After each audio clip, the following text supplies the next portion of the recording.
Hey there, and happy Friday. It is November 1st. Holy smokes, where did this year go? November 1st. By the way, I don't know about you guys, but if you're anything like me, you guys had a little bit of chocolate last night. So I hope you're waking up from your candy coma that you inflicted on yourself last night, and hope you had a happy and safe Halloween last night. I know this time of year is kind of amazing here living in Michigan because the weather's changing, the leaves are falling. It's always a really great time of year, and it's right before everything goes to stuff in a handbasket when we get snow. Ugh. I want to go back to Florida this time of year. I think I'm going to work that back out again. But anyway, so with that said, happy Halloween to everybody. Happy November 1. Let's kick off today with a really quick market minute. Something you guys need to know about what's going on in the real estate market is how many houses are being built. Okay, so up till now, we're looking at 617,000 new home starts and new home sales for this year, which is pretty cool because that means there's a good number of new homes that are being sold in the last 12 months. And you might say, well, Russ, 617, that's not a whole lot. Well, here's the other part of this equation in this number, which is housing starts. So we have 1.2 million housing starts. You may say, well, wait a minute, aren't they the same thing? Well, actually, they're not really, because new home sales is one thing, but then you got housing starts. Well, this includes condos, and this includes townhouses, this includes apartments, this includes everything that somebody can live in would be under housing starts. So the good news is housing starts is up a little bit because we've had a couple slower years of housing starts. And now the piece of the information you need to know what's really going on in the market is new households created. So in the last year, how many new households were created? In the last year, 2.1 million new households created. So you might be saying, well, Russ, gee, if you had 2.1 new million households created, that means you need 2.1 new places to keep people, right? But we only have 1.2 million new housing starts. And that's where the rub comes in the real estate market. So a lot of people are talking about inventory going up. The problem is we're continuing to go into debt with how many houses and places to live are being built and how many new households are being created. So just in the last year, we are in the negative about 700,000 homes, places to live based on the year before. So when you add up the past couple of years with housing shortages, we're still continuing to add on to the housing shortage. So in order for us to have more houses than we need, this number would have to be 2.1 or higher just to stay even for the year. And it's actually in the hole in the negative again. So what's happening is we're going to continue to have low inventories. We're going to continue to have slower home sales because there's just not that many places for people to go. So in our market here, if you put a house on the market, just last week, sister-in-law got a property, buyer wanted to buy on the property. They end up $50,000 over asking price and still didn't get the house. This is 2 weeks ago, mid-October, outside Detroit, Michigan. So there are some pockets in the country that are still really hot. And this nationally is going to say we're going to continue to be in a similar thing that we were last year and the year before. So for right now, looks like with the way these numbers roll, we're probably going to have something very similar happen next year, barring something catastrophic happening. We're going to have a very similar year next year to this year. So making sure you're making the plans accordingly and making sure you're making the adjustments. Hopefully those of you that showed up at EXPCon last week got a bunch of really great stuff that you can add into your business to help offset what's going on in the market today. Just keep in mind, you don't have to have all the sales. You just need the sales that you need to take your business to the next level. Knowing this information will help you out in the long run. There's our market minute for this week on November 1st. And next coming up, we've got Brian Ellington. He's going to be talking about university update and what's going on in the university with the University Spotlight. And then he's going to be kicking it straight over into a conversation with Tina Caul and Minda, talking about business, talking about real estate and how to take your business to the next level. Brian, take it away, brother. All right. Thanks, guys. Hey, before we get into today's guests, just a few quick things from the university. Coming up on Tuesday is Kickstart. Now, this round is only going to be 5 sessions, so make sure you tune in for that. Also coming up on Wednesday is the kickoff for FastCap. Those of you who registered for FastCap, we're doing the kickoff session on Wednesday at 1 p.m. Eastern time. So be sure to be there to start that program. And also on Thursday, the Exec Masterclass. Now, this coming week, we have Susan McLean, our VP of Growth and Agent Success, is going to be talking about mindset, how to improve and change your mindset. It's going to be a really cool session. I'm really looking forward to that. Then on Friday of next week, we've got our friend Dan Beer, who's going to come in, and Dan and one of his business partners entered into this whole e-marketing contest thing and learned just a ton about e-marketing success. And they actually got high up there in that contest. And he's going to come and share some of the things that they learned along the way. So if you're really looking to improve your results from your email marketing, do tune in for that session as well. Today's guests, though, are two of my favorites. We've got Tina Caul and Minda from the Caul group in the Research Triangle Parkway. Hi, guys. Welcome to the show. So the two of these ladies have agreed to do an amazing coaching program called Buyer Mastery for EXP agents. And I asked them to come on and share some of the tips and strategies that they're teaching in that program to the folks tuning in at home. So Tina and Minda, thanks so much for being with us. Really appreciate you being here. Thanks for having us. Yeah, thank you. Always. Now, for those of you that may not know Tina and Minda, do you guys want to introduce yourself and tell a little bit about the Caul group so people understand just what we're talking about here when we talk about the productivity of you two? Sure. So, of course, I'm Tina Caul, and I've been in the business for 24 years. I started as a solo agent, so probably 60% of my business, 65% was listings, but the rest were buyers. I got up to selling about 130 homes a year, and then the wheels fell off, and I needed to start a team, and I needed leverage. And so here we are today. We have 43 agents on our team. Last year, we sold 600 buyer sides. And Minda, I'll let her introduce herself, but she is our top buyer agent on our team. Yes, so I'm honored to be here, and I got the opportunity to meet Tina about 5 years ago. I've only been in the business a little over 5 years. And when I started with Tina, the majority of all my clients that I worked with were buyers. And by the third year of working with Tina and picking up all her tips and tricks, I was one of the top producers on the team. And I think in 3 years hit over 50 deals and close to 40 million in volume. So she really just changed the trajectory of my business. Yeah, well, it sounds like you've helped change the trajectory of hers too. 600 buyer deals last year. Holy cow. Well, so let's start kind of from the beginning of the relationship with a buyer.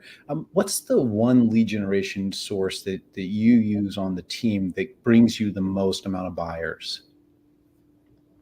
So for us, there's multiple different strategies, because I'm not one for just sticking to one thing. I think on our team, we're a big open house team as well. We have a lot of listings. So we did 250 sides last year on listing sides. So we're big on going all in with signage and really trying to build those relationships, especially now as agents are running around, as buyers are running around and looking for agents or not wanting to sign with agents. Open houses have become big. We also have Zillow on our team. So we work closely with Zillow, and we have a lot of those buyer opportunities. They get 250 million eyeballs a month. So it's a big source for us. Yeah.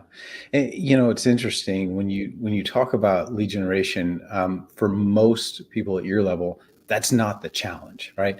And by the way, I wanted to say too, you said open houses is a big source. And I'm betting that there's some agents at home who are thinking, well, that's great once I get a listing.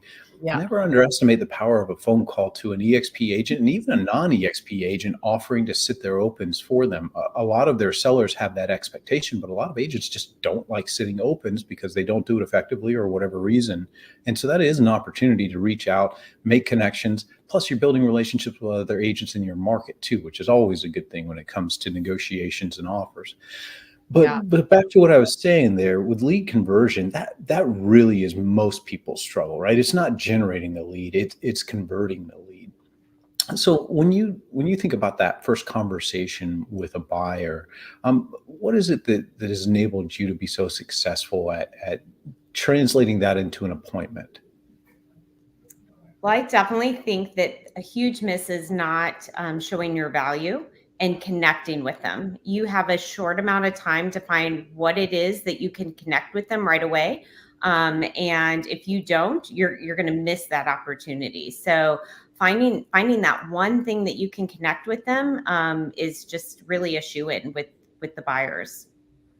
Yeah. It's more like you want to think about it as I'm going into listening mode. I'm really, I want to find out what's important to them most importantly, because if they don't think they have a problem, then I can't solve it. So again, they have to have a little bit of that motivation, but we really have to go into consultative approaches, setting expectations up front. And Minda is so real. I mean, she's so good at leading them, like just setting up those expectations and leading them up front. And I think they feel cared for after they meet with her, and they're more excited to work with her. Many times they're like, okay, you're my agent, right?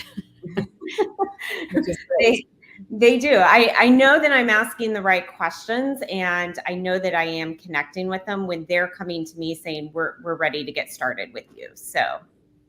Cool. Is there a line of questioning that you find that kind of opens them up most in those early conversations? I do. One of my favorite questions to ask is, what are you looking to accomplish with this next move? I think sometimes we just get kind of tangled in the weeds at, how many bedrooms, how many bath, and we miss something big. I can share something kind of fun with you, Brian. I had a client that was interviewing 3 agents in person, and then 3 taking those same agents and taking them out to the field to show homes. And the big thing that he told me right away was schools were very important. And I said, oh, is there a particular school that you're looking for? And he said, yes, there's this school that we're trying to get my daughter into. Do you have any connections? And I said, I absolutely do. If we work together, I will connect you, and maybe we can help. And funny, last weekend at a past client event, he ended up choosing to work with me, and I connected him with a past client, and he did get his daughter into the school. So if I would have missed that opportunity and asking about bed and bath, I would have missed his big motivation with the school system that he was coming and trying to get into. I suppose that's not just a factor of your curiosity and your willingness to kind of listen to them, which a lot of times we don't, right? Somebody calls us and says, I want to see this house. I mean, we're jumping at that opportunity, sometimes to our detriment, without first slowing down and asking questions behind the questions. The other thing too is I'm betting that you are deeply involved in the communities around the areas that you work, and that's probably why you had those connections, which is, I think, motivation for us to be more involved in the geographic areas that we really work in all aspects, not just real estate sales. Yeah. I love that you bring that up real quick, Brian, because it's like when I was out, showing buyers, I always told them stories about the agents that live in the communities that they're looking in, myself included. They really, took it as value to say, oh, I live here too. This is my town. Here's my neighborhood. So I think that's really important. Obviously, you can sell everywhere, but especially in your own little, part of the world that you live in, it's just really great to feel like you're inviting a new neighbor into your community. Yeah, and it gives you the heads up, the leg up, I should say, of understanding what's going on in that area too. Exactly. So when we finally set the buyer consultation, what, in your opinion, is the biggest factor of success in converting that consultation into a working client? How do you demonstrate your value? You mentioned that earlier. How do you do that to your potential client during that consultation?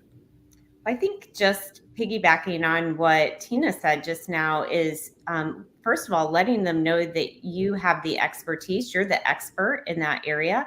And that is something that as a new agent, I think sometimes we try to handle everything, and then we're not the expert in one area. So for me, that was something that Tina really kind of instilled was find your niche, find something where you can show that value. So I think on that call, I want to make sure that they do know that I'm the local expert. I can share market knowledge. I can share things, that they may need personally outside of the home, whether that's, doctors, hair appointments, things that, are important in their everyday lifestyle.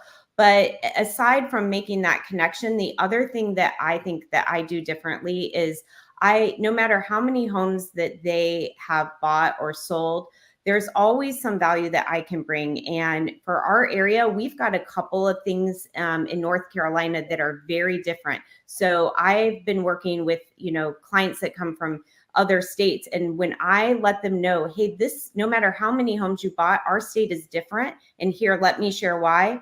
I can see the light bulb go off. They're like, oh, we need Minda. So I don't want to scare them, but I give them just enough information to let them know you're going to need someone to guide you through this process. Whether you bought 10 homes before or none, you need someone that is an expert. When you and I were talking, I love this point. In fact, I loved how you phrased it when you said it to me a few weeks ago. You said, I want to take them deep enough into the woods that they know they need me to get out. And right. I absolutely love that. And that is such a great visual image. And you'd mentioned about that form. Joe Carter had actually mentioned it to me too. I think it's like your form 520 or something along that lines, and asking them, what do you know about this? Or however you phrase it, to get them to kind of self-discover, oh, I don't know as much as I think I do. And this lady sounds like she knows exactly what she's talking about. I think that's a great strategy. When you're talking about your value proposition, I know you guys go in depth on this in your coaching program. Is there an element of your value proposition that you feel like most agents don't really think about as a value to convey to that buyer client? Oh, Tina, you're on mute. I think for me personally, a lot of agents are going to say the same things. I think they're all looking for this magic answer of like, what do you say? Can I say it the same way? It's really how you present. It's all about setting expectations, walking them through the process, looking sharp, feeling comfortable. Your presentation starts the moment you meet them. And I've drilled it into their heads that buyers are no different than listings. I have a listing presentation. I get excited, motivated. I ask them questions. I show up. I'm ready to present. It's the same thing with buyers. And I think what I notice in the markets and the agents that we coach, they end up being more door openers, and they let the clients lead them versus them leading the clients. And I think it's more about building connection, building trust. Hey, we have a love it or leave it guarantee. You're never going to be stuck in a home. Don't worry. If you buy something, I'll tell them a story of how we did sell a home before and that person moved out and we got them into the right home if needed, but they're never stuck. The other thing that I think I forgot that I used to do is connect people, especially we're a big relocation market. We have a lot of people from the West Coast coming in, and I would connect them with people that live in the communities that they're looking in. So I remember Lynn Fitzgerald, I connected her with another gal that lived in a neighborhood she was thinking about. And that's a great testimonial too, to say, I live here. I love it. I was in your shoes 2 years ago and everything's wonderful. So I think for me, it's leading. That's the big one. Our friend Rene Rodriguez, he gives the analogy that the same piece of chicken can be $1.99 on the KFC menu or $150 on a 5-star restaurant menu, and the difference is the story behind it. And it's absolutely right. You don't have to have the world's most unique buyer value proposition where you're giving buyers a Ferrari for buying with you. Right. You have to be able to talk about your value proposition in a compelling way. And I think that's one of the things I like most about your program is how you guys approach that. Wow. Interesting too. So team leader, lead buyer specialist on the team. When you think about team leaders who are bringing on board a buyer specialist, and I know you did the session at EXPCon for crushing it as a buyer specialist on a team. Any advice for team leaders who are bringing somebody into their team to take on the buy side of the business for them? I mean, for me personally, Brian, it's so important that you have the same sort of personalities, values. Like Minda and I are very similar. We're very to the point. We love, working with our clients, but we're not going to be taken advantage of. So we're not weak. Minda is very detailed, organized. She likes things a certain way. So do I. So I think when you find people that you mesh with, that you can be upfront with, you're going to find that there's not a lot of issues. Laura Payne is my first partner 11 years ago. We're still together today. We laugh, we joke, we take life not so seriously, but she's also great with people and loves helping people. So I think that's it. Like you have to say, I like hanging out with these people, even outside of work. not just, hey, you're breathing, here's my buyers, now go sell them. Because you'll find that people come and go from teams all the time, because usually they either don't get along with the team leader, or they don't find that the values are in line with them. And I think it's important to find that person that you jive with. What about you, Minda?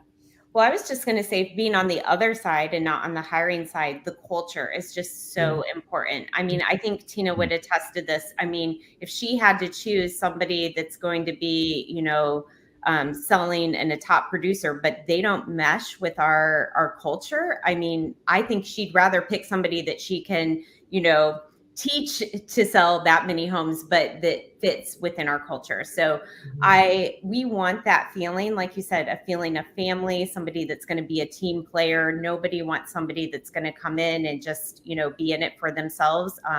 So I know that's really big for us at Caul Group. My experience with teams is that oftentimes we hire out of desperation. And by the time we find a person to come on board, we take that proverbial stack of work and go, ka-thunk, good luck. And we'll walk away going, don't have to deal with that anymore.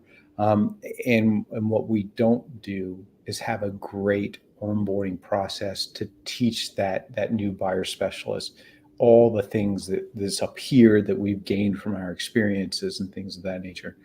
Having a program like yours, I think, would be a big help to a lot of team leaders as they're bringing people on.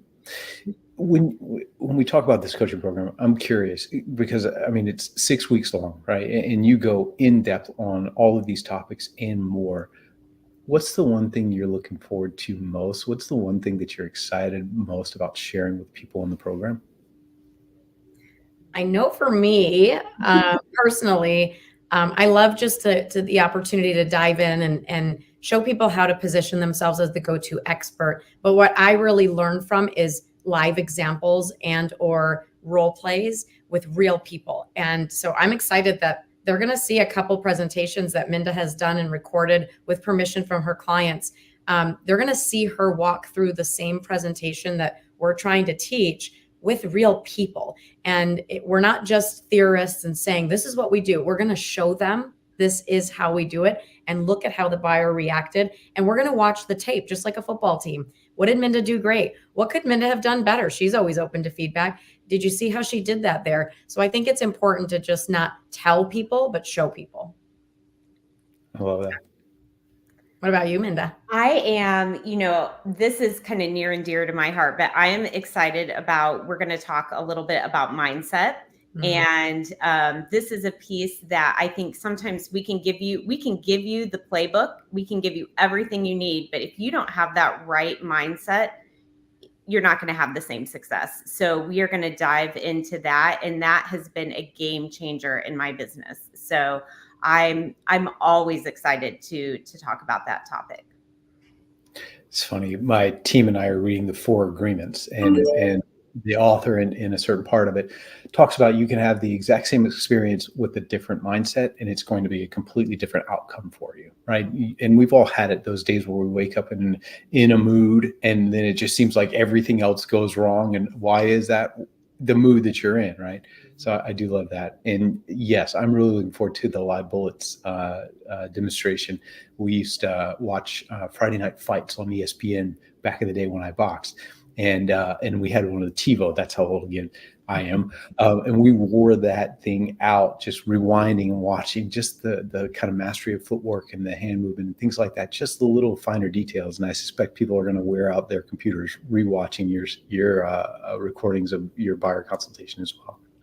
All right. So really quickly, you have a few things upcoming for everybody. So on November 12th, you all are doing another Instagram Live with us, and that's 12:30 p.m. Central Time on November 12th. And then, of course, on November 14th, your program starts at 11 a.m. Central Time, and you guys will go for 6 weeks. And I think you've engineered Thanksgiving week to make sure people are able to enjoy their turkey and will still get the session in. They can go to expelevatecoaching.com to register. And please do, because that session is amazing. I'm really looking forward to you guys doing it, and thank you so much for doing it for us. All right, and by the way, thanks for being here today to do this with us. We really appreciate you sharing your hard-won wisdom with us. No, you are so welcome. We're excited to do it. So go ahead, register, come see us. We're gonna have some fun for 6 weeks. We are. All right, I can't wait. All right, thank you both. All right, guys, back to you. All right, there you go. Thank you, Brian. I appreciate that. What a great conversation. I absolutely love Tina Caul and her husband, Kevin. Fantastic people. Great job, Minda, adding to this flavor and adding to the story. You've got things you can actually put in your business and take to your business and make them live right now. So thank you, ladies, for everything you do. Thanks for contributing today. Thanks for contributing every day of the year with working with EXP. We appreciate you both immensely. So there is our show for the today. You guys might be saying, hey, it's a little bit short today, Russ. Yes, it is, because we've got pretty much everybody in the leadership traveling around the country right now. So we're just going to shorten this down a little bit today, give you a little bit of your time back. So that is it for the rest of the day today. The last thing we've got left is the NPS survey. If you could open up your cameras, give us a rating on a scale of 1 to 10. If we did a good job, give us a 10. If there's something we can improve, give us a rating and let us know what we can improve. We look at these things every single Monday to make sure we're bringing to you guys the best show that we can.